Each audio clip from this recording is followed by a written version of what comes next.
بسم اللہ الرحمن الرحیم۔ تمام ناظرین کو روحیل وائس چینل میں دل کی گہرائیوں سے خوش آمدید اور محبتوں بھرا السلام علیکم۔ ناظرین اگرامی، آج کا ہمارا موضوع ان لوگوں کے بارے میں ہے جو مر کر دوبارہ زندہ ہو گئے۔ ایسے لوگ جن کو ڈاکٹرز نے مردہ قرار دے دیا، لیکن چند لمحوں یا چند گھنٹوں کے بعد وہ لوگ دوبارہ زندہ ہو گئے۔ ایک ڈاکٹر جن کا نام ڈاکٹر مودی ہے، انہوں نے دنیا میں پائے جانے والے ایسے کافی لوگوں کے انٹرویوز کیے۔ ان لوگوں کے کیا مشاہدات تھے، ان لوگوں پر کیا گزری، آئیے اس ویڈیو میں ملاحظہ کرتے ہیں۔ مرنے کے بعد کیا ہوگا؟ اس سوال کا قطعی اور یقینی جواب صرف قرآن کریم اور متواتر احادیث سے معلوم ہو سکتا ہے۔ آج کوئی بھی شخص اپنے مشاہدے کی بنیاد پر اس سوال کا جواب نہیں دے سکتا، اس لیے جو شخص واقعتاً موت سے ہمکنار ہو جاتا ہے وہ پلٹ کر یہاں واپس نہیں آتا۔ حضرت مفتی تقی عثمانی کہتے ہیں، چند سال پہلے کتاب میرے مطالعے میں آئی جس میں کچھ ایسے لوگوں کے دلچسپ تجربات و مشاہدات جمع کیے گئے ہیں جو موت کی دہلیز تک پہنچ کر واپس آ گئے، اور انہوں نے تفصیل سے بتایا کہ انہوں نے موت کے دروازے پر پہنچ کر کیا دیکھا۔ کتاب کا نام لائف آفٹر لائف یعنی کہ زندگی کے بعد زندگی ہے، اور یہ کتاب امریکی ڈاکٹر مودی نے لکھی ہے۔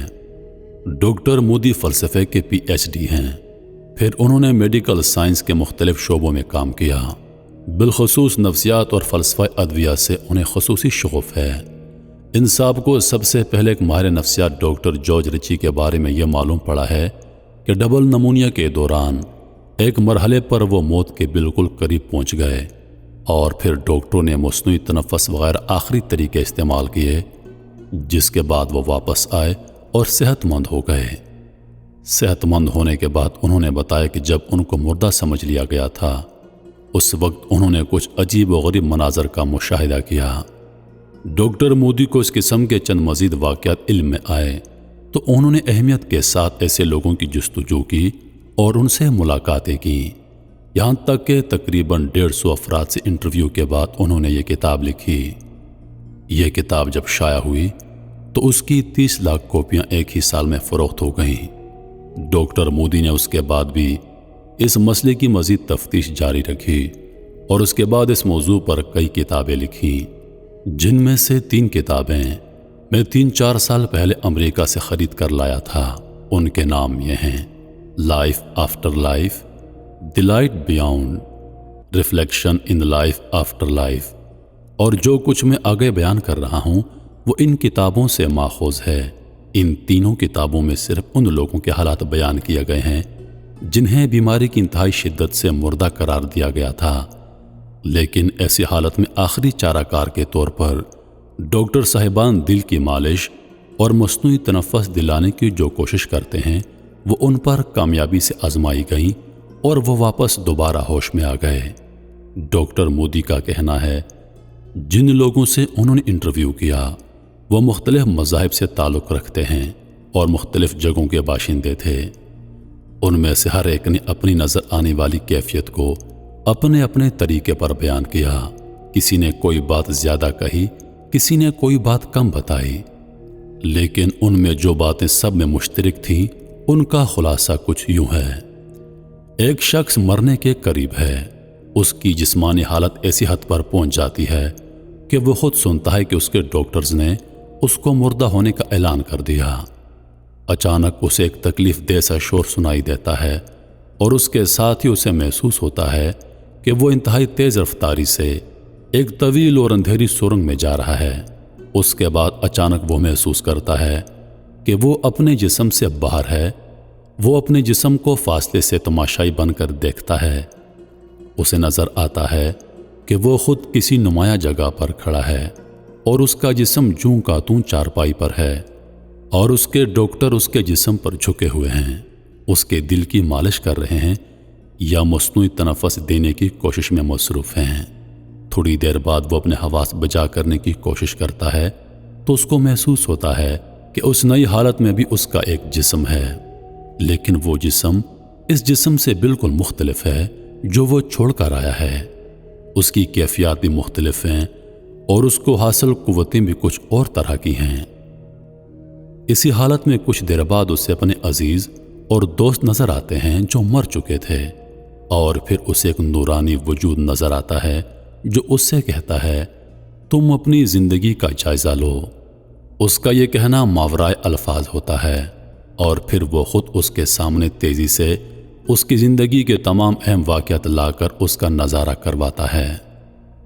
ایک مرحلے میں اسے اپنے سامنے کوئی رکاوٹ نظر آتی ہے جس کے بارے میں وہ سمجھتا ہے کہ یہ دنیاوی زندگی اور موت کے بعد کی زندگی کے درمیان ایک سرحد ہے۔ اس سرحد کے قریب پہنچ کر اس کو پتہ چلتا ہے کہ اب اسے واپس جانا ہے، ابھی اس کی موت کا وقت نہیں آیا۔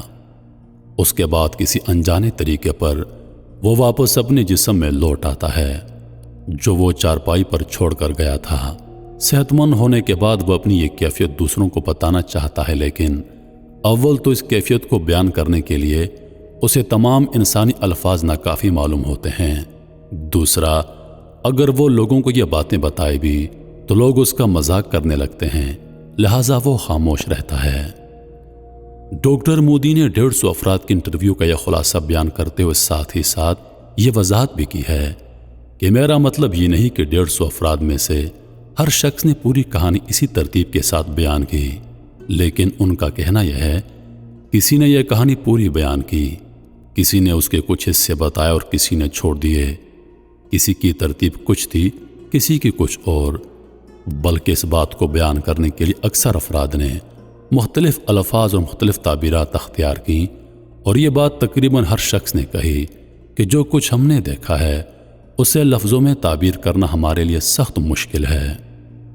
ایک خاتون نے اپنی اس مشکل کو قدر فلسفیانہ انداز میں اس طرح تعبیر کیا، میں جب آپ کو یہ سب کچھ بتانا چاہتی ہوں تو میرا حقیقی مسئلہ یہ ہے کہ جتنے الفاظ مجھے معلوم ہیں وہ سب 3 ڈائمینشنل ہیں، اس لیے اس کیفیت کو ٹھیک ٹھیک بتانا میرے لیے بہت مشکل ہے، کیونکہ مجھے اپنے ان مشاہدات کو الفاظ میں بیان کرنا پڑ رہا ہے۔ ان افراد نے جو کیفیات بیان کی ہیں ان میں سے چند بطور خاص اہمیت رکھتی ہیں۔ ایک تاریک سرنگ، دوسرے جسم سے علیحدگی، تیسرا مرے ہوئے رشتہ داروں اور دوستوں کو دیکھنا، چوتھا ایک نورانی وجود، پانچواں اپنی زندگی کے گزرے ہوئے واقعات کا نظارہ۔ ان تمام باتوں کی جو تفصیل مختلف افراد نے بیان کی ہے ان کے چند اقتباسات دلچسپی کا باعث ہوں گے۔ تاریک سرنگ سے گزرنے کے تجربے کو کسی نے یوں تعبیر کیا کہ میں ایک تاریک خلا میں تیر رہا تھا، کسی نے کہا یہ ایک گھٹا ٹوپ اندھیرا تھا، اور کسی نے اسے اندھیرے غار کا نام دیا ہے۔ میں اس میں نیچے بیٹھا جا رہا تھا، کسی نے اسے کنویں سے تعبیر کیا ہے، کسی نے کہا یہ الفاظ اس کیفیت کو بیان کرنے کے لیے ناکافی ہیں۔ جس مشاہدے کو تمام افراد نے بڑی حیرت کے ساتھ بیان کیا وہ یہ تھا کہ وہ اپنے جسم سے الگ ہو گئے۔ ایک خاتون جو دل کے دورے کی وجہ سے ہسپتال میں داخل تھی وہ بیان کرتی ہیں، اچانک مجھے ایسا محسوس ہوا کہ میرا دل دھڑکنا بند ہو گیا ہے اور میں اپنے جسم سے پھسل کر باہر نکل رہی ہوں۔ پہلے فرش پر پہنچی، پھر آہستہ آہستہ اوپر اٹھنے لگی، یہاں تک کہ میں کاغذ کے پرزے کی طرح اڑتی ہوئی چھت سے جا لگی۔ وہاں سے میں صاف دیکھ رہی تھی کہ میرا جسم نیچے بستر پر پڑا ہوا ہے اور ڈاکٹرز اور نرسیں اس پر اپنی آخری تدبیریں آزما رہے ہیں۔ ایک نرس نے کہا، او خدایا یہ تو گئی۔ دوسری نرس نے میرے جسم کے منہ سے منہ لگا کر اسے سانس دلانے کی کوشش کی۔ مجھے وہ نرس صاف نظر آ رہی تھی اور اس کے بال مجھے اب تک یاد ہیں۔ پھر وہ ایک مشین لائے جس نے میرے سینے کو جھٹکے دیے اور میں اپنے جسم کو اچھلتا دیکھتی رہی۔ جسم سے باہر آنے کی اس حالت کو بعض افراد نے اس طرح تعبیر کیا، ہم ایسے نئے وجود میں آ گئے تھے جو جسم نہیں تھا، اور بعض نے کہا وہ بھی ایک دوسری قسم کا جسم تھا جو دوسروں کو دیکھ سکتا تھا مگر دوسرے اس کو نہیں دیکھ سکتے تھے۔ اس حالت میں بعض افراد نے نظر آنے والے ڈاکٹروں اور نرسوں سے بات کرنے کی کوشش کی مگر وہ ان کی آواز نہ سن سکے، اور ہم اس بے وزنی کے عالم میں نہ صرف فضا میں تیرتے رہے بلکہ ہم نے کسی چیز کو چھونے کی کوشش کی تو ہمارا وجود اس کے آر پار ہو گیا۔ بہت سے لوگوں نے یہ بتایا اس حالت میں وقت ساکت ہو گیا تھا اور ہم یہ محسوس کر رہے تھے کہ ہم وقت کی قید سے آزاد ہو چکے ہیں۔ اسی حالت میں کئی افراد نے اپنے مرے ہوئے عزیزوں اور دوستوں کو دیکھا اور کچھ لوگوں نے بتایا ہم نے بہت سی بھٹکی ہوئی روحوں کا مشاہدہ کیا۔ یہ بھٹکتی روحیں انسانی شکل سے ملتی جلتی تھیں مگر انسانی صورت سے بالکل مختلف تھیں۔ ایک صاحب نے ان کی تفصیل یوں بیان کی، ان کا سر نیچے کی طرف جھکا ہوا تھا اور وہ بہت غمگین اور افسردہ نظر آتے تھے۔ وہ آپس میں ایک دوسرے سے اس طرح پیوست معلوم ہوتے تھے جیسے زنجیروں میں بندھا ہوا کوئی گروہ ہو۔ مجھے یاد نہیں آتا میں نے ان کے پاؤں کبھی دیکھے ہوں، مجھے معلوم نہیں وہ کیا تھے۔ ان کے رنگ اڑے ہوئے تھے، وہ بالکل سست تھے اور مٹیالے نظر آ رہے تھے۔ ایسا لگتا تھا کہ وہ ایک دوسرے کے ساتھ گتھے ہوئے خلا میں چکر لگا رہے ہیں اور ان کو پتہ نہیں کہ انہوں نے کہاں جانا ہے۔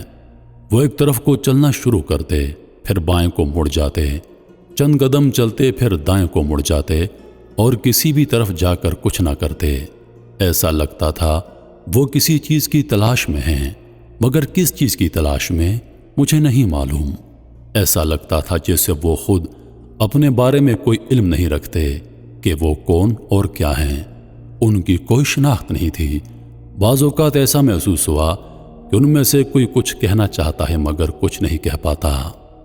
جن لوگوں نے اپنے یہ مشاہدات ڈاکٹر مودی کے سامنے بیان کیے ان میں سے بعض نے یہ بھی بتایا کہ اس مشاہدے کے آخری مرحلے میں انہوں نے کوئی ایسی چیز دیکھی جیسے رکاوٹ ہو، اور یا تو کسی نے کہا یا خود بخود ان کے دل میں یہ خیال آیا کہ ابھی ان کے لیے رکاوٹ کو عبور کرنے کا وقت نہیں آیا، اور اس کے بعد وہ دوبارہ اپنے جسم میں واپس آ گئے اور معمول کی دنیا کی طرف پلٹ آئے۔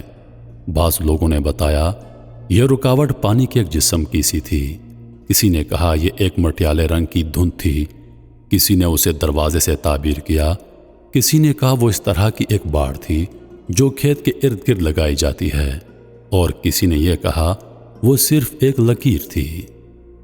ڈاکٹر مودی کی یہ کتاب لائف آفٹر لائف سب سے پہلے 1975 میں شائع ہوئی، جس میں انہوں نے 8 سال تک تقریباً 150 افراد کے انٹرویو کے نتائج بیان کیے تھے۔ ساتھ میں انہوں نے کہا تھا ابھی ان کی ریسرچ پوری طرح سائنٹیفک ثبوت کہلانے کی مستحق ہے اور نہ وہ اس قسم کے واقعات کے ذمہ دارانہ اعداد و شمار دینے کی پوزیشن میں ہیں، لیکن ان کی اس کتاب نے دوسرے بہت سے ڈاکٹروں کو اس موضوع کی طرف متوجہ کیا، اور ان کے بعد بہت سے لوگوں نے اس قسم کے مشاہدات کو اپنا موضوع بنایا اور اس پر مزید کتابیں لکھیں۔ ان میں سے ایک کتاب ڈاکٹر میلون مورس نے لکھی جس کا نام ہے کلوزر ٹو دا لائٹ۔ یہ صاحب بچوں کے امراض کے اسپیشلسٹ ہیں۔ انہوں نے اس بات کی جستجو شروع کی کہ کیا اس قسم کے مشاہدات بچوں کو بھی پیش آتے ہیں۔ ان کا خیال تھا کہ بالغ لوگ اپنی ذہنی تصورات سے مغلوب ہو کر کچھ نظارے دیکھ سکتے ہیں، اس لیے اگر ان میں بھی ان مشاہدات کا ثبوت ملے تو ان نظاروں کی واقعی حیثیت مزید پختہ ہو سکتی ہے۔ چنانچہ اس کتاب میں انہوں نے بتایا کہ بہت سے بچوں نے بھی اس قسم کے مشاہدے کیے ہیں، اور انہوں نے خود ان بچوں سے ملاقات کر کے ان کے بیانات کو مختلف ذرائع سے ٹیسٹ کیا، اور ان کا تاثر یہ ہے کہ ان بچوں نے جھوٹ نہیں بولا بلکہ واقعتاً انہوں نے یہ مناظر دیکھے ہیں۔ میرے محترم عزیز دوستوں، میں امید کرتا ہوں کہ آج کی یہ ویڈیو آپ دوستوں کو پسند آئی ہوگی۔ ویڈیو پسند آ جائے تو لائک اور شیئر ضرور کر دیجیے گا، اور آنے والی نئی ویڈیوز کے لیے ہمارے چینل کو سبسکرائب کر دیں، اور ساتھ میں موجود گھنٹی کے بٹن کو ضرور دبا دیں تاکہ ہماری ہر نئی آنے والی ویڈیو سب سے پہلے آپ تک پہنچے۔